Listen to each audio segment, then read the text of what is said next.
Hi everyone. Have you ever wondered what the research culture is like? Or have you ever had the thought in your mind of writing a research paper on your own? If the answer to any of these questions is true, then this is the right video for you. This is Shriyans, and today I'm making a video like a beginner's guide to a research paper, to writing a research paper. In this video, I'm just going to discuss the basic prerequisites which are needed for writing a research paper. How do you gain the knowledge of the subject in which you're going to write a paper, because a paper is a very specialized thing, and how do you gain in-depth knowledge enough to write a paper of your own? How do you develop the aptitude which is required for writing a research paper? And of course, most importantly, how do you come up with a problem statement for the research paper? Now, please feel free to jump around the video. I'll be including timestamps in the description if you do not have time to watch the whole video.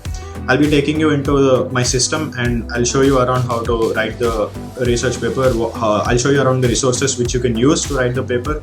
Now, all the resources I'm going to share with you are the ones which were recommended to me by my professors. So yeah, without wasting any more time, let's just go into the system and start looking around. Hi everyone, this is Shriyans and welcome back into the laptop screen. And right now we're going to look at some of the few websites which you can use to gather access to the research papers and which you can use to study them, and we'll cover several things in quick details in this video. So the first website I'm going to show you is Elsevier. So click on Elsevier and they have their own scopus here. Over here you can search for the field which you want, for example cardiology. If you want to study a research paper on cardiology, then hit on cardiology and just give it a moment to wait to load, and you get this page here. Make sure you select journals, okay, because you will find all results which contain web pages and books and all. So click on journals because that is where you will be finding your research papers. And now when you click on journals, then choose whatever you want. For example, choose this journal, and once the journal loads, just go down. You have several papers here, so just select one paper which you like. And as you can see, this says purchase PDF over here. This is one of the downsides of Elsevier. Several of these PDFs are, you'll have to pay for them. They're not free. So that is how you can search for stuff on Elsevier. And of course, there are several free ones too. You can just explore the site on your own. The other one which you can use is Springer. So just go to Springer, and over here, make sure you click on journals again. So once you select journals, now search. For example, we'll search for the same thing, cardiology. So once you search for cardiology, you write Journal of Congenital Cardiology, and over here you have several of these sites. For example, if you need this paper, I've opened it before. As you can see, it says download PDF, which means this is a free access and you don't have to pay for anything.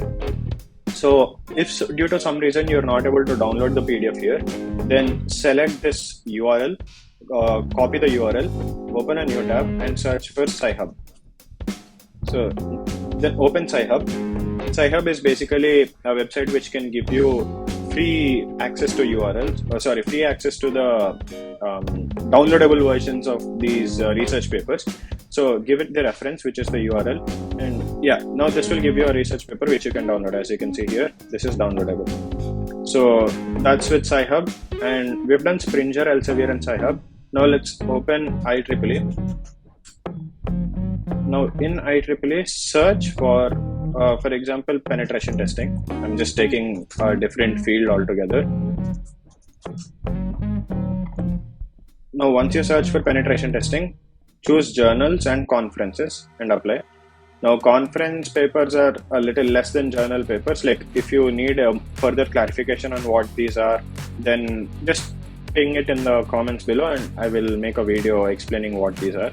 And open any one journal. So I've chosen the first one. This is just an example, and as you can see, you can download the PDF again. You have the abstract and all. So I will in some time in this video will cover how to study the abstract, what each of them mean, and how do you make notes and stuff. So just stay tuned. And if you can't download it there, then just put it in Sci-Hub. It should give you a downloadable version of this PDF. So now that this is done, there are other ones also like Google Scholar. probably most of you are aware of Google Scholar. In this, just search whatever you want. For example, digital forensics. So now when you search for digital forensics, as you can see, even this cites to Elsevier. So Elsevier is one of the most famous ones. This says download full issue. As you can see, you are redirected to Elsevier here. This says download full issue, which basically means that this PDF is free to download. And yeah, so just download these PDFs, and as usual, if you don't find the link, then if you can't download it, then directly go to Sci-Hub and put the link there. You'll get the downloadable version of the PDF. So now we've covered the sites which you can use to download your PDFs, and in the next part of this video, I'll be telling you how to make notes of these PDFs and how to study them properly. Hi everyone. So this is an article I've made. These are the notes of an article I've made on intrusion detection systems. This is a research paper which I've read. So this is just to give you an idea of how you make notes of research papers. I mean, of course, it all depends on how you learn, the way you learn, but just to give you a general idea, I'm just showing you the example of my notes. Now, intrusion detection system, just a normal introduction. There are mainly two types of systems after the firewall which detect the security breaches when the firewall has been compromised: intrusion detection and intrusion prevention. So, and then I have small diagrams just to explain it to myself what detection and prevention are. And of course, I send these articles to friends of mine so it becomes easier for them also to understand what's going on. And then the research article. So before coming to the research article, in this column here, I have all the prerequisites which are needed. So for example, I didn't know what a zero-day attack is. So I wrote about a zero-day attack. And after this comes the main topic: Survey of Intrusion Detection Systems, Techniques, Datasets and Challenges. Now this is the name of the paper which I've read and made notes on. And of course, then I have what intrusion detection is, what SIDS, AIDS, the different types of intrusion detection systems, and based on what parameters have they been classified, and so on. So now, as you can see, these are the notes which I've made, and I'll just cover the important parts of this of these notes. So over here, now as you can see, I'll just show it to you properly. Over here, I have written SIDS, AIDS, and then probably in the next page, I have HIDS, NIDS. Now, when so many are there, now after going to a certain depth, now you don't remember how everything fit in together. Like you lose the forest for the trees. Now, to prevent something like that, I make a mind map, and so I have here IDS, intrusion detection systems. Now I have detection sources, in that HIDS, NIDS, and then detection methods like SIDS, AIDS, and then a combination. And under AIDS, 3 other subgroups are there. And so when you make mind maps like this at regular intervals, if it's a very long, like a 15-20 pages of notes which you've written, then after every 5 pages, if you have a mind map which summarizes what happened in the previous 5 pages, even after reading all the theory about the in-depth theory about the topics, you will still know how they all fit in together in the main picture. Because if you don't have a mind map, it will feel like all of them are different things which you have studied about, and you will have a hard time combining them together. So I hope you understood what I was trying to say. And these are the different machine learning techniques which have been used and all. So after this, now this is the end of my notes, and this is the most important part. Over here, after your notes end, I would encourage you to write something like, for example, you can write my remarks.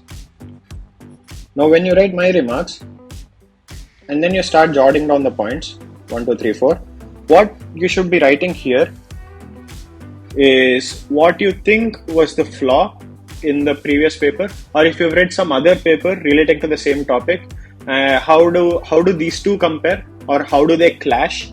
So is there a solution to what has been addressed here in the previous paper which you've read, or when you combine both of them, does something not make sense? So when you jot down all the points like that over here, that is when you develop true understanding of the subject which you're reading about. And once you do that, that is actually how you come up with the problem statement. Once you read about 20-25 research papers, then you will know that probably this seems to be the fault in this system. So let me see if there is a fix for it. And now, even after your research, if you do not find a fix for it, then you got your own problem statement, and now you will strive towards solving it. And that is what your research paper will be on. Now, not all of us are lucky enough to find for someone to give us a problem statement. So oftentimes we'll have to find it ourselves. And so I've just shown you how you find your own problem statement. So I just have this much for this video. And if you need something else, then please put it in the comment section below. I will be sure to answer your questions. And of course, see you soon in the next video. Bye.